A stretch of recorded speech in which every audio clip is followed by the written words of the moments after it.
Hey, what is up everyone and welcome back to my YouTube channel. So as you've seen what's being displayed on the monitor, this video is going to be based on the Nintendo Wii console, and today in this video I'm going to be showing you how to jailbreak your console, or you can also call it as homebrewing your Wii. So yeah, I got my Wii over here, my Wii remote, the mouse for my laptop, the laptop itself and the sensor bar over there. Look at those IR LEDs blasting right there. So yeah, let's get this video started. So I'm quickly going to go over on what we're going to be needing. So first up is an SD card which is supported by the Wii. If you have a full size SD card, you can directly use it with the Wii. But in my case, I have a micro SD card, so I will have to use it with this adapter to make it work with the Wii. And next up is a PC of course, and a decent internet connection. So first let's finish what we need to do on the PC side. So first up, come to your PC and put in that SD card. Alright, once the SD card is plugged in, you need to format it to the FAT32 file system. So I'm just gonna hit restore device defaults and it's gonna default it to the FAT32 file system and the default allocation size. So you need to make sure the file system is FAT32 and then give it a format. Alright, the formatting is done. We can exit out of the window. So this is the website we're going to be following the guide from. The website's name is Hacks Guide, and we're going to be doing all of this to our Wii in this video. So let's start from the beginning. Please thoroughly read the introductory pages before proceeding. So yeah, this is going to be a lengthy video, but hey, you can always fast forward the video. Okay, so yeah, let's get started. What is Homebrew? Homebrew refers to the software that was not authorized to run on a video game console by its manufacturer. To gain the ability to run Homebrew on the Wii, the console must first be modified to run unsigned code. Common examples of Homebrew usage on the Wii include backing up and restoring your Wii NAND's memory, patching game disks, installing themes, backing up your disks, installing a USB loader, restoring online functionality. What does this guide do? With certain variations depending on the path you take, the guide has the end goal of exploiting your Wii and installing the Homebrew channel, putting safeguards in place to help prevent breaks, installing other Homebrew that can enhance your experience should you choose. Alright, ready to start? Of course I am. Okay, so key information. This page includes important disclaimers and information regarding the modding process that you should know before starting. Breaks and common risks. When following the guide or using specific kinds of homebrew, there is a risk that you may brick your console or put it into a state where it is partially or fully unusable. To prevent this, please follow the guide exactly as written and follow precautions when stated. Common risks for bricking are slated as below. Following old modding tutorials or video guides unless explicitly recommended due to outdated or incorrect information. Restoring NAND backups from other consoles. Installing CIOS, which is custom iOS packs like Darkorp. Installing updates intended for another region or region changing your console, modifying system files. So yeah, next one is console compatibility. This guide works with all off-the-shelf retail Wiis, including Wii Mini and the Wii U's Wii mode. It does not work with development Wiis, including the models RBT001 NDEV, RBT002 with a green front plate, RBT005 with a red front plate. So because this video is related to the original Nintendo Wii, I'm not going to be reading any of these, but if you want you can read them. So yeah, storage compatibility. For SD cards you will want a minimum of 128 MB to run an exploit. On average, however, you will want a card that is size 2 GB or more. The Wii can read SD cards of any capacity, even those larger than 32 GB, but the card must be formatted as FAT32, not exFAT or NTFS. So yeah, we did this previously. For USB devices, you will want to use a USB hard drive or solid state drive formatted as FAT32. We do not recommend using flash drives as they are prone to failure or not working as intended with a Wii. 2.5-inch drives should work fine in most cases running off of USB power alone on a Wii, but 3.5-inch consumes more power and will always need an external power adapter. For Wii U and Wii Mini users, you will probably want to use an externally powered USB hub or a Y cable for drives that operate off of USB power alone due to power draw. Network compatibility. The Wii is an aging console and as such may have difficulties connecting to modern wireless networks. Its network hardware is based on 802.11g, retroactively named Wi-Fi 3, which operates on the 2.4 GHz band. It also supports a maximum of WPA2-PSK AES personal network encryption. You must make sure your network supports these standards if you would like to use Wi-Fi with your Wii. Again, this is for the Wii U, but still it's a short one. I'm gonna read it off. For the Wii U, Wii uses the internet settings set in the VU's main settings, but can be optionally separated with the VC Launch Aroma plugin.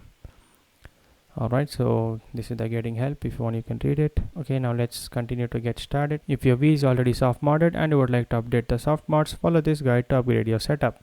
So yeah, if your V is already soft modded and you want to update them, you can follow this guide by clicking on this this word over here. All of the exploits listed here are different methods of achieving the same end result, getting to the HackMe installer. It is recommended to at least have an SD card on hand after the initial hack process, as this will enable you to make a NAND backup using bootme and install many types of Homebrew. Okay, so yeah, select your exploit. Again, as I'm doing this video which is based on the original Nintendo Wii console, I'm just gonna be following this one over here. So yeah, for the standard Wii, we have 3 types to run an exploit, but what I would recommend is do the second method, which requires an SD card. Because even if you choose the other 2 methods, there will come a point where you will require an SD card to proceed further. So yeah, I recommend you to use an SD card. I recommend you to use the SD card method. So I'm gonna select vbrand. Vbrand is an exploit for the Wii that is triggered using the Wii message board. It is compatible with vMenu versions 3.0 through 4.3 in all regions.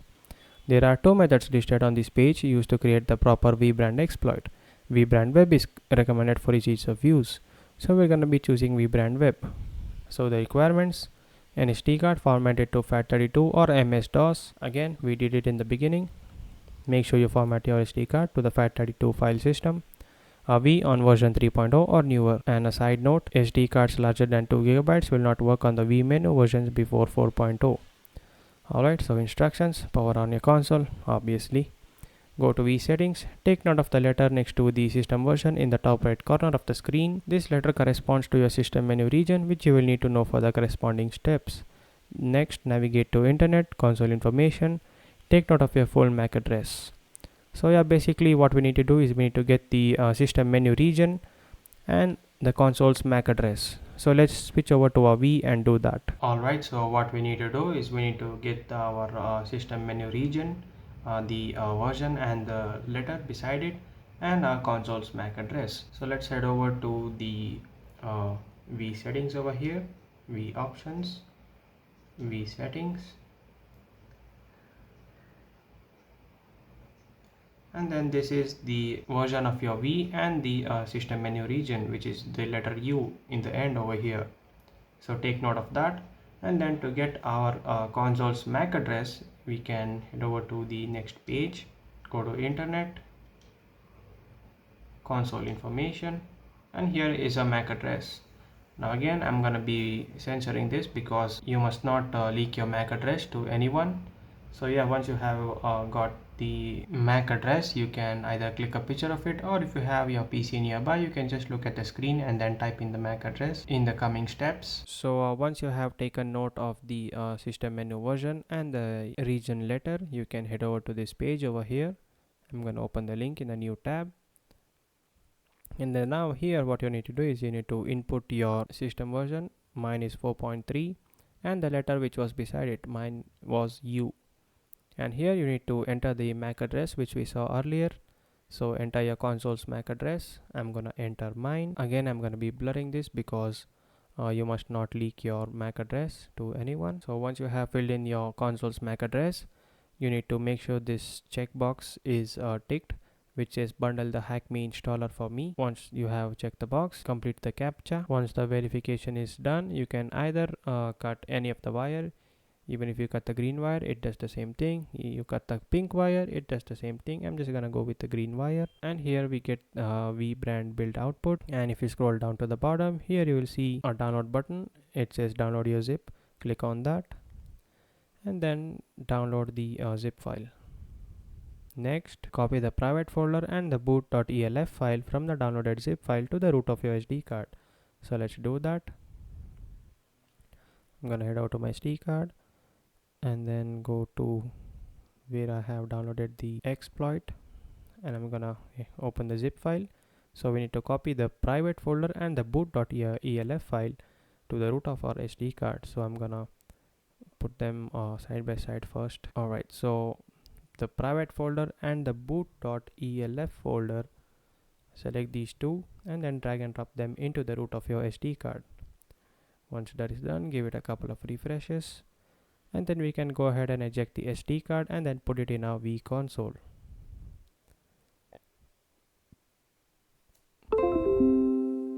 Alright, so next what you need to do is you need to insert the SD card in your V console.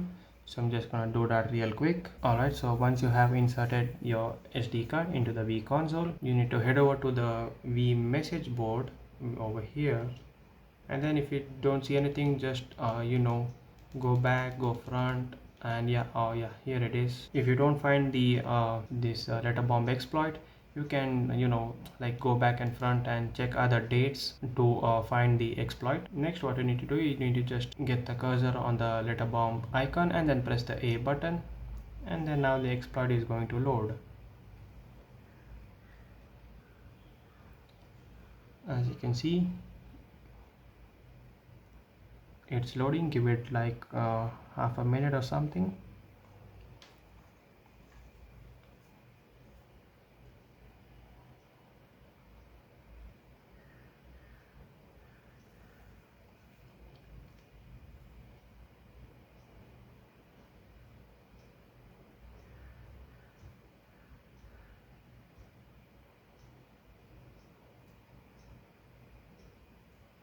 Alright, so after it says press 1 to continue, you need to press the number 1 button on your Wii remote. I'm gonna press 1, and then here is the Hack Me installer. Alright, so first up, let's install the Homebrew channel. So let's select continue, press A, and then use the navigation, like what do you call it? Do you call it the D-pad or something? Use these to go up, and then select install the Homebrew channel, press A, highlight yes, continue, press A again, and it's installing the Homebrew channel. Just give it a second. After it says success, select continue again, and now this time let's scroll down to install the bootme. So highlight it and then press A, and then highlight install bootme as iOS and then press A again. A bootme install requires SD card, runtime files will be written. These are required to properly bootme. Insert SD card. Now the SD card is already inserted, so we can just highlight yes, comma, continue, and then press the A button. And then when it says install bootme slash iOS now, it's not slash iOS, it's bootme on iOS now. Highlight yes, continue, and then press the A button again. And once it says success, you can press the A button again, come back to the bootme installer, and now you might get another option where it says install bootme as boot2. If you get that option, do install bootme on the boot2 partition as well, because that's a very good thing to protect your Wii from breaks. So yeah, if you do have the ability to install bootme on the boot2 partition of the Wii, please do that. I'm getting install bootme as iOS because this is like a slightly newer version of the Wii, where in the newer version of the Wii they actually patched this. So I can't install bootme as boot2, I need to install bootme as iOS. Alright, once that is done, you can return to the main menu, select exit, and then press A, and it's gonna exit out of the Hack Me installer. And as you can see, we've already loaded into the Homebrew channel. So from here you can access bootme if you wanna take a backup of your NAND or anything. So when you're in bootme, your Wii remote won't work, so you will have to use the console space buttons to navigate. So the power button is to choose your option.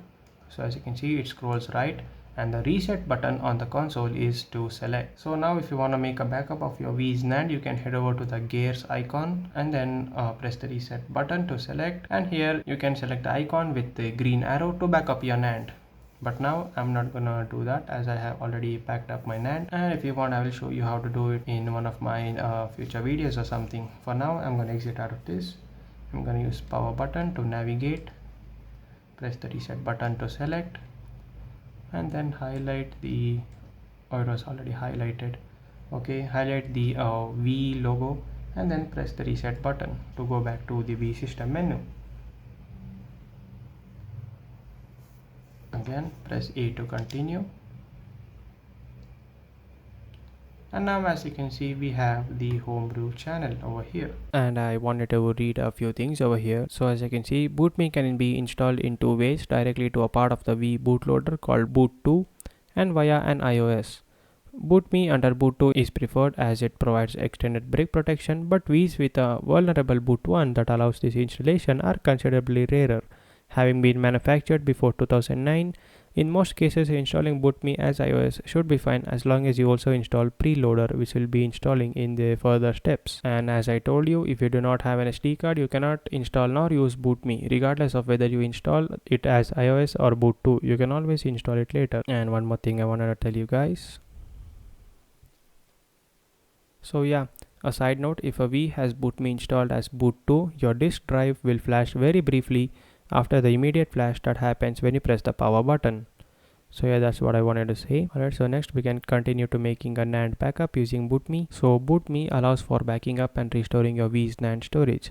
This page will guide you in backing up your V's NAND to an SD card, which you can then use however you like. You need an SD card to use BootMe at all, but especially to create an NAND backup. If you do not have an SD card on hand right now, you can skip this page, but it is highly recommended to return to this page later to back up your NAND. The requirements are an SD card with a minimum of 512 megabytes of free space, but 1 GB or more is recommended. As I showed you previously, you can go into the BootMe again and you can take a backup of your V's NAND. Power on your console, launch the Homebrew channel, press the home button, then select launch BootMe. And another side note, if the launch BootMe button does not appear in the Homebrew channel, relaunch the HackMe installer and install BootMe. Another side note, if the screen stays black and the blue disk drive light is blinking upon launching BootMe, you are missing the BootMe files on your SD card. Download this zip file and extract it to the root of your SD card. Then try again. So if your disk drive light is blinking, you can download this zip file and extract all the files in it to the root of your SD card and then try again. And as I told you, navigating BootMe is not possible using a Wii remote. You must use the power and reset buttons on your console or a GameCube controller plugged into the port 1 of the Wii to navigate between options. Press power to select an option, press reset. So to take a backup of your Wii's NAND, select the gears icon, navigate to it by pressing the power button, and then to select, press the reset button. Select the first top button to the left. So yeah, highlight the one with the green arrow and then press the reset button to select, and immediately a NAND backup will start. You can watch the progress on the screen. Bad blocks are normal and mostly originate from the factory due to NAND binning. Don't worry when you see some on a NAND backup.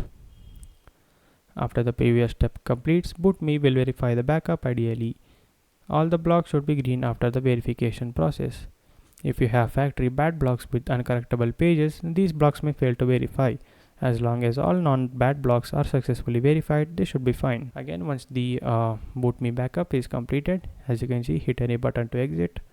So hit any button on your console to exit and then press the back button, the one with an arrow. So you need to highlight this back arrow button by pressing the power button and then selecting it using the reset button. Another side note, restoring a NAND backup is usually a last resort. There are often better ways to unbreak your console. Try your best to identify your break protection and reverse the action that caused it in the first place. To restore from a NAND backup on your SD card, you can follow the instructions for Restore Me. Family Edition V's without GameCube ports cannot restore NAND backups without hardware modification. So yeah, once you got the BootMe backup done, two files will have been created on the root of your SD card: nan.bin and keys.bin. nan.bin is a backup of your console's internal memory, while keys.bin are your console's keys. And again, these are some other extra stuff you can explore and try around. And this is for the Dolphin emulator. Again, we're not into that. Okay, so now let's move to the preloader installation. So yeah, preloader is an essential tool authored by Daco Taco that adds a level of brick protection to your Wii. That's good. It loads before the Wii system menu does. The tool can also apply hacks that are used to enhance, unlock, and fix many system menu features. Additionally, it can be used to quickly launch any title or homebrew or change the way Wii auto boots. Here are the requirements: an SD card or a USB drive, preloader installer, and load preloader zip file. So first up, I'm going to be downloading the preloader installer zip file. Scroll down, select the download file button over here, and the download will start. Go back again. This time we need to download the load preloader zip file. So again, scroll down, select download file, and again I'm gonna download it to the V folder which I created. Optional requirements for VV. So this is for the VV. An SD card, preloader VU forwarder, direct download. Aroma must be installed on a console for preloader VU forwarder to function. Okay, so the instructions. Step 1, prep work. Power off your console. Insert your SD card or USB drive into your computer. Copy the apps folder from the load preloader.zip to the root of your SD card or USB drive. Copy the apps folder from the preloader.zip to the root of your SD card or USB drive. VV only. Copy the VU folder to the from the preloader VU forwarder.zip to the root of your SD card. Reinstall your SD card or USB drive into your console. So yeah, let's go ahead and do that. Okay, so I'm gonna insert my SD card back in again. Alright, so these bootme files can stay, there's no problem if they're here. So we're gonna head over to where we downloaded the load preloader and the preloader installer zip file. Open the zip file and then just copy the apps folder as it is to the root of the SD card. Go back again. This time let's go to the load preloader zip file. Again, it's just an apps folder, just drag and drop it and it will sort of merge with the preloader installer zip file. Once you have done that, give it a couple of refreshes and then you can eject the SD card and put it in your V console. The same procedure goes for if you are using an USB drive. And let's just read everything here quick. Installing preloader, power on your console, launch the Homebrew channel, launch preloader installer from the list of Homebrew, press the plus button on V remote or the A button on a GameCube controller, press A to return to the Homebrew channel and then entering preloader, press home button and select exit to menu to exit the Homebrew channel. Your device will have loaded the preloader menu. Later on, to enter it, you can hold the reset on a V while turning it on. This is for the V only. Hold the escape key on a connected USB keyboard while turning on the console.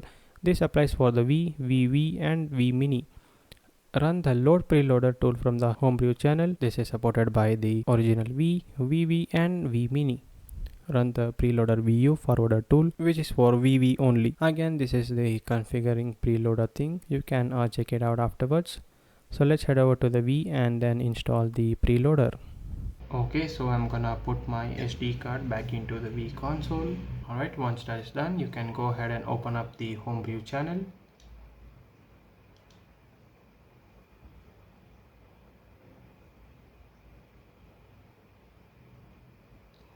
And as you can see, we have two options over here.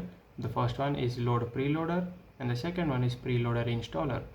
First, we need to run the preloader installer. So select that and then select load.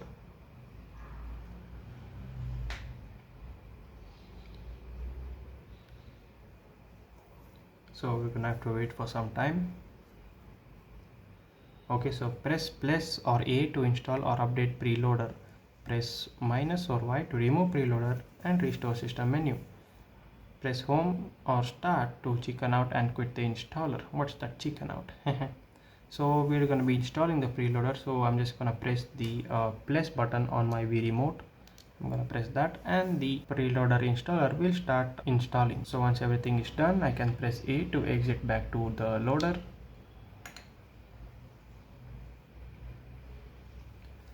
Alright, once that is done, you can load the preloader by launching it from the Homebrew channel. I'm going to show you an example. Load preloader, load. So you can load the preloader from the Homebrew channel, or you can load it while you are turning on the console. To do that, you need to press and hold the reset button on your console before pressing the power button. So yeah, this is the preloader. Now we're gonna have some additional brick protection for our V. So now I'll just go back to the system menu. I'm gonna press A and that will take me back to the system menu. Alright, so next up we can continue to install the custom iOS. This guide provides steps on how to get a basic set of CIOS, which is custom iOS, installed on your V, enabling functionality on apps like USB loaders. So let's click on the blue link over here. Again, custom iOS, technical details.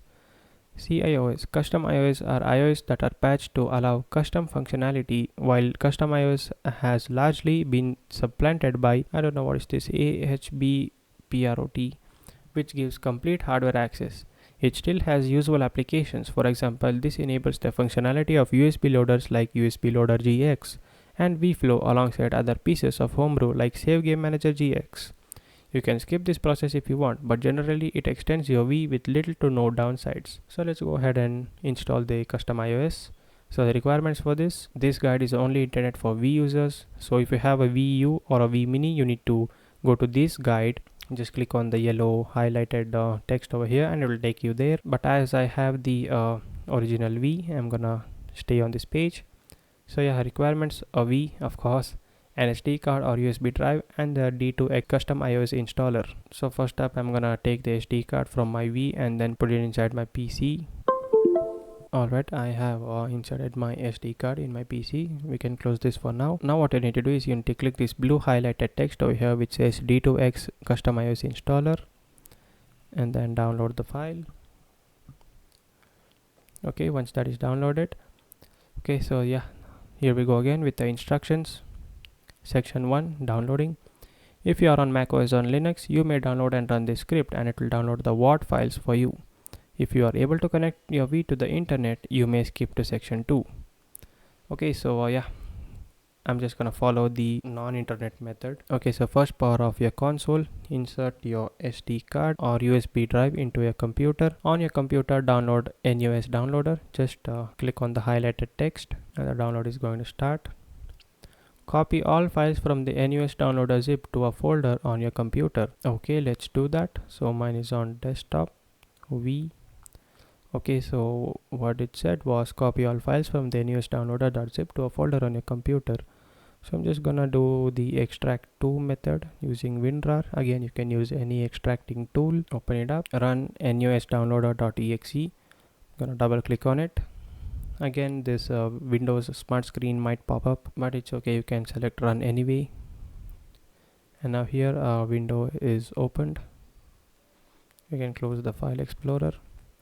Okay, so yeah, first one, navigate to database iOS 38, then select version 4123. So navigate to database, go to iOS 38, and then select 4123, the version 4123. Yeah, here it is. Select that. Okay, ensure that the pack WAD is checked. So yeah, we're gonna check the pack WAD. Don't check patch iOS, that is the custom iOS installer's job. So you must not check this box over here, and then click start NUS download. Alright, looks like it's running something. Okay, so we're gonna have to repeat the above steps for iOS 56 version 5661, iOS 57 version 5918, and iOS 58 for version 6175. So let's go ahead and repeat those steps. iOS 56, head over to database, iOS 56, and then the version is 5661. So I'm gonna choose that. Start NUS download.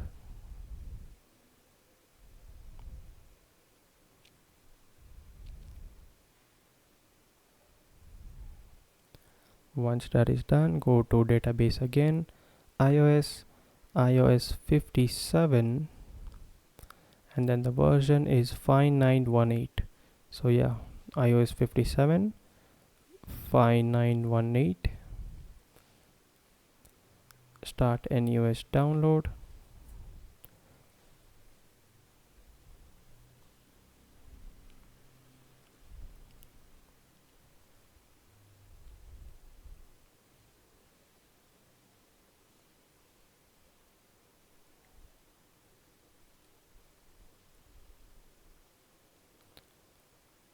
Once that is done, now we have to download the iOS 58 version 6175. So let's do that. Go to database, iOS 58 version 6175. So yeah, the version 6175.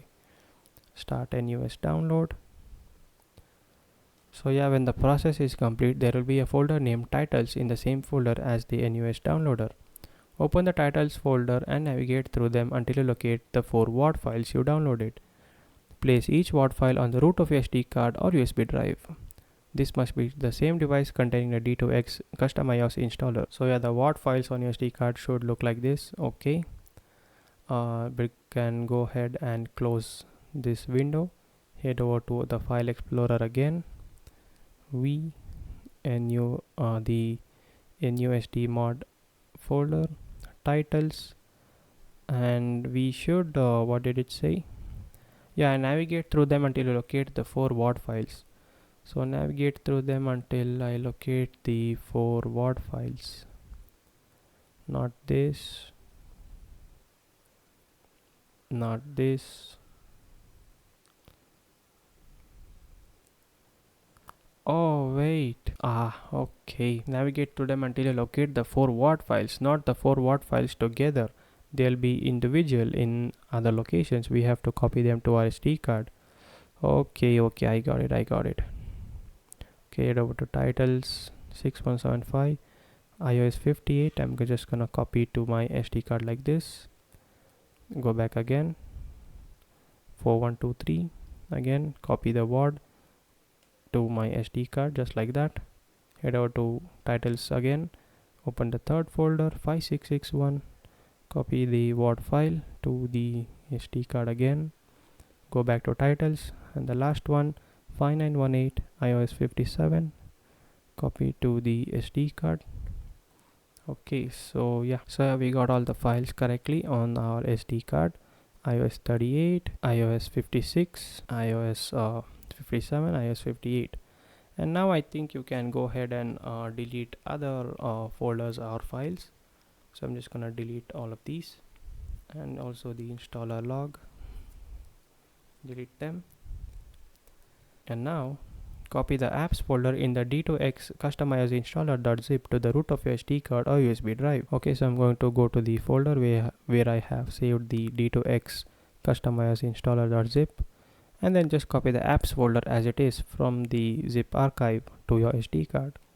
Give it a refresh, close all the windows, and now we can reinsert your SD card or USB drive into your console, and then we'll move on from there. Okay, so once you insert your SD card or your USB flash drive into the Wii console, you can go to the Homebrew channel, open it, select start,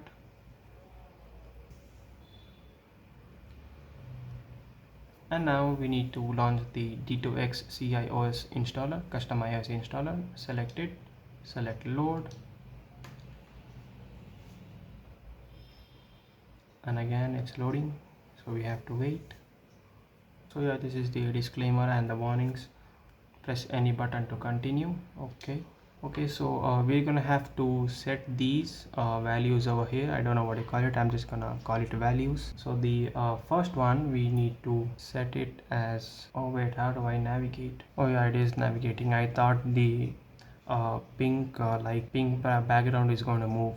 Okay, so this arrow mark is the indicator for what line is selected. So the first line we need to change it to D2X-V11-beta1.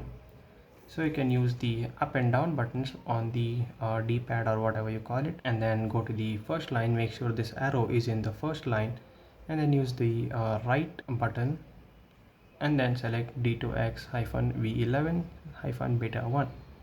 And the next line where it says select CIOS base, you need to keep it to 38, and then select CIOS slot, you need to keep it at 248, and then select customize revision, you need to keep it as 65535. 65535, yeah, there we go. So yeah, again cross check again, customize the first line, D2X-V11-beta1.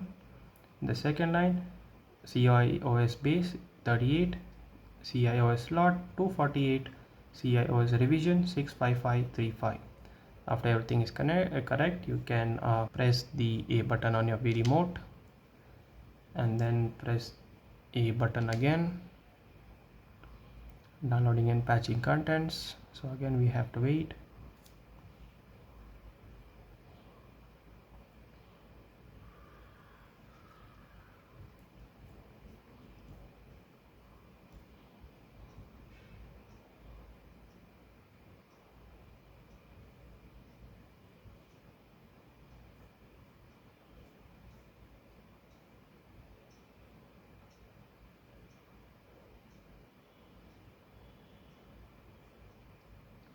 So yeah, after the installation has finished, you will be brought back to the slot map. Ensure that the slot that was just installed is highlighted green. So the slot we installed, it was 248. So as you can see, it is highlighted in green, so we are good to go.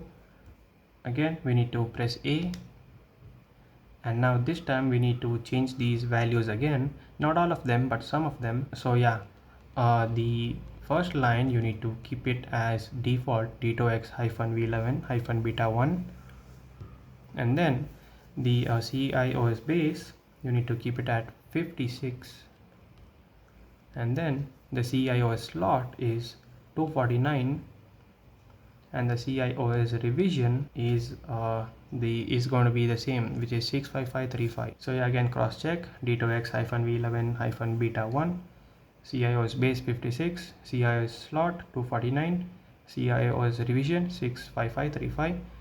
Once everything is correct, you can press the A button on the remote again, press the A button again, and again wait for it to install.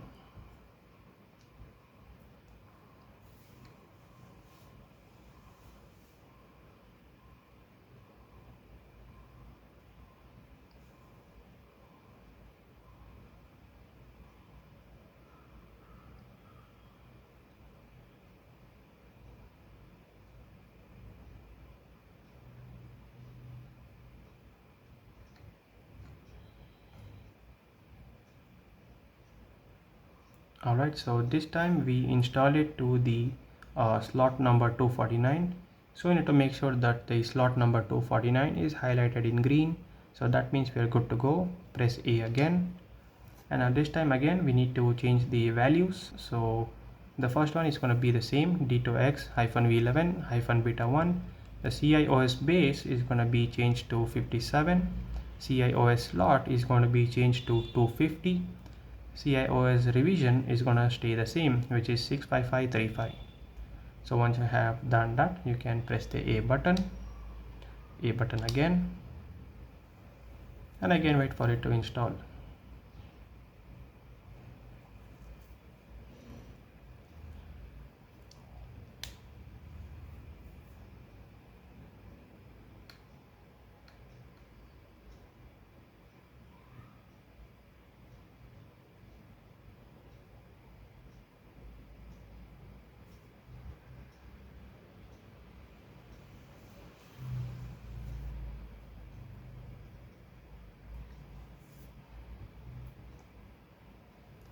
Alright, once again the slot that we installed it to this time is 250.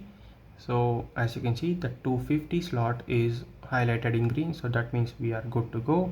Press A again, and this time we're gonna have to change the values again. So this time the values are gonna be, the first line stays the same, d2x-v11-beta1. CIOS base is going to be changed to 58. CIOS slot is going to be changed to 251, and then CIOS revision is going to stay the same, which is 65535. Select A again, and again wait for the installation.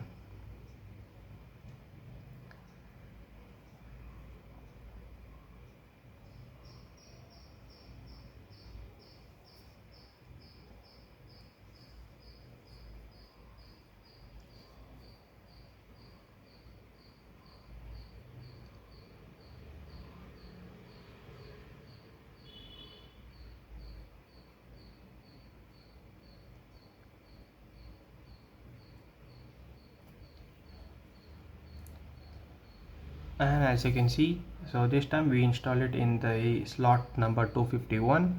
So slot number 251 is highlighted in green, so we are good to go. Now we can exit out of the installer, as we have installed all the 4 custom IOSs. Okay, so once that is done, we can hit the B button on the back of the remote. So I'm gonna press B, and it should exit out of the installer. Oh wait, first we need to press A, and then we need to press B. Why is it not doing anything? Looks like my button has a problem. Oh yeah, now it's exiting. Oh my god, my remote has some problem. Okay, so we are returned to the Homebrew channel, and now we can head over to our PC to see what is the next step. Okay, so once we are finished with the custom iOS installation, we can continue to install the OpenShop channel. So I'm just gonna click on that, and it says another side note. Now that your V has adequate brick protection, you can install the OpenShop channel, a trusted repository for Homebrew that can be accessed both on and off the V. So that's good. Okay, I'm gonna click continue to OpenShop channel installation. OpenShop channel. The OpenShop channel is a Homebrew app repository created by DHT020 and is currently the preferred way to download Homebrew. There are two methods to use the OpenShop channel on your V through Homebrew browser or outside of your V through OSCDL. Method 1 is the Homebrew browser, a homebrewed V with an active internet connection, an SD card or USB drive, and the Homebrew browser is required. So if you don't have an internet, so you will require an internet connection. So yeah, I'm just gonna quickly connect my V to the internet real quick. Okay, so I just connected my V to my internet connection, which is the Wi-Fi router, and again the V only supports 2.4 gigahertz, so you really can't connect any 5 gigahertz network to your V. Okay, and I also removed the SD card from the V, and I'm gonna insert it into my PC. All right, and the first step what we need to do is we need to download the Homebrew browser. So I'm gonna open the link in the new tab, scroll down, homebrewbrowser.zip, download the file, save it, go back, download the recommended zip file from the OpenShop channel website, extract the apps folder in the archive to the root of your SD card or USB drive. Optionally, the archive also comes with a guide on how to use the Homebrew browser. Insert your SD card or USB drive into your V, go to the Homebrew channel, and Homebrew browser should now display. Okay, so I'm gonna be sticking with the first method. If you want, you can try out the second method as well. So yeah, extract the apps folder into the archive to the root of your SD card. I'm gonna do that real quick.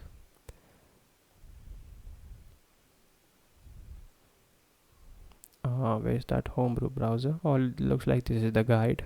So I'm just gonna have to copy the apps folder to the SD card, and once that is copied, I can eject the SD card and then put it back into my V console.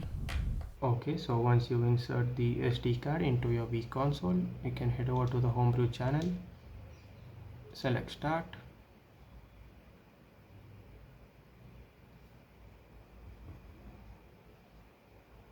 and we're gonna choose Homebrew browser, load, waiting for network to initialize.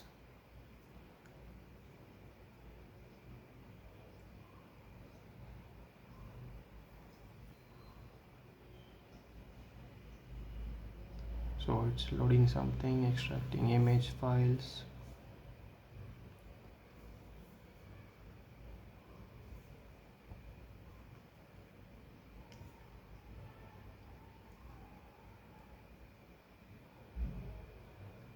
And here we are in the Homebrew browser. Stopwatch, yeah, let's just install a stopwatch. So you can go ahead and hit the download button over here, and we'll start downloading. So it's just 0.16 MB, and oh, it's installed already. So I think we have to just head back to the Homebrew channel to access it. View installed apps, custom, the custom iOS installer which we did earlier, and the stopwatch. How do I open it? Oh my god, how do I open it? Oh yeah, I can return the loader by pressing the home button. Okay, I'm gonna return to loader, and you can see if, oh yeah, there we go, we got the stopwatch app for our V. Don't know what we're gonna be keeping track with our V, but I mean it is something. Press A to start the stopwatch, press A to again to make a lap. I'm just gonna press the home button to exit the stopwatch.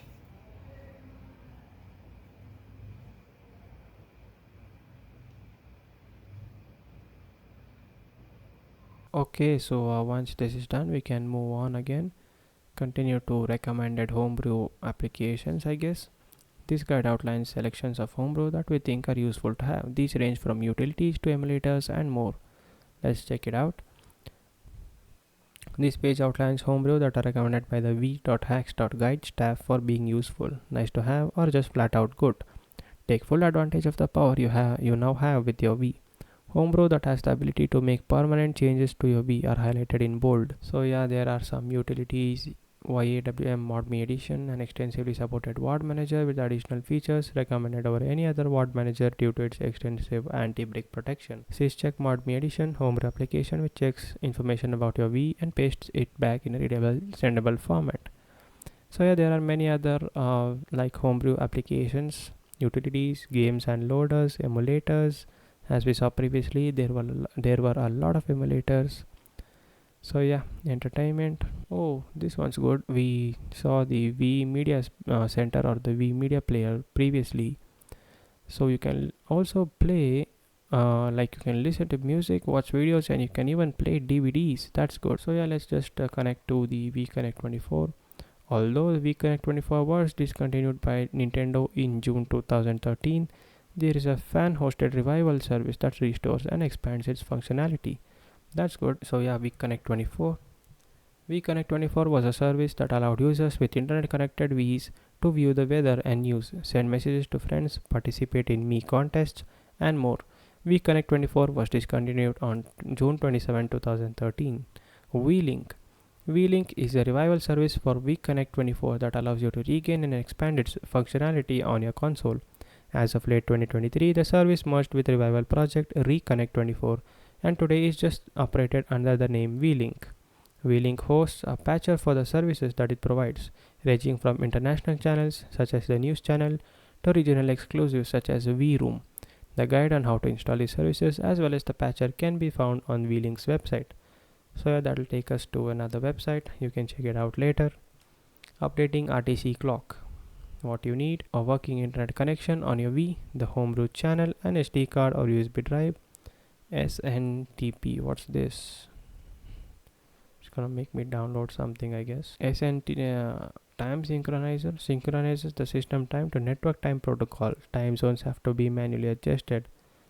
Yeah, I'll do that later. And what else we got? UTC patch generator. Oh yeah, there are like for the other V systems.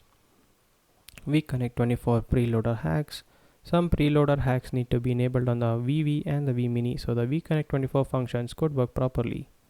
Oh, looks like this is for the VV and the V Mini, so the VConnect 24 functions could work. Permanent and yeah, there are some side notes. Permanent VV system settings in brackets VV and always enable VConnect 24 on boot VV. These are like hyperlinks, and it says that cannot be enabled at the same time. More information on how to use permanent VB system settings can be found here. Proceed to Nintendo Wi-Fi connection.